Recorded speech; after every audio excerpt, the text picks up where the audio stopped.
वाशिम जिल्ह्याच्या सर्वांगीण विकासासाठी उपलब्ध निधीचा नियोजनबद्ध, पारदर्शक आणि वेळेत वापर होणे अत्यावश्यक असून मंजूर योजनांची अंमलबजावणी ठरलेल्या कालमर्यादेत पूर्ण करून त्याचा थेट लाभ नागरिकांपर्यंत पोहोचवावा, असे प्रतिपादन राज्याचे कृषी मंत्री तथा जिल्ह्याचे पालकमंत्री दत्तात्रय भरणे यांनी केले आहे।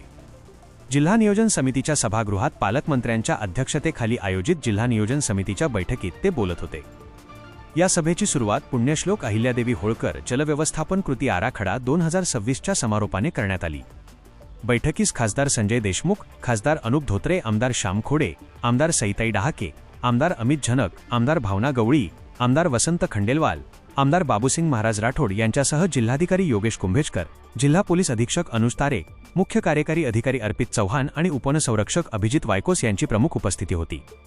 पालकमंत्री भरणे यांनी स्पष्ट केले की पायाभूत सुविधा, रस्ते, पाणी पुरवठा, आरोग्य, शिक्षण तसेच कृषी क्षेत्रातील प्रलंबित कामांना प्राधान्य देऊन ती तातडीने पूर्ण करावीत।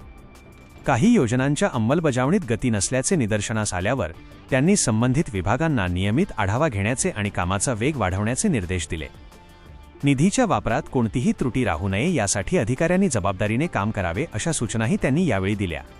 या बैठकीत जिल्हा वार्षिक योजना सन 2025 ते 26 या आर्थिक वर्षात 31 मार्चअखेर झालेल्या 406 कोटी रुपयांच्या खर्चास मान्यता देण्यात आली। तसेच 2026 ते 27 या चालू आर्थिक वर्षासाठी अर्थसंकल्प तरतुदीवरील 432 कोटी रुपयांच्या नियतव्ययाच्या नियोजनावर सविस्तर चर्चा करण्यात आली।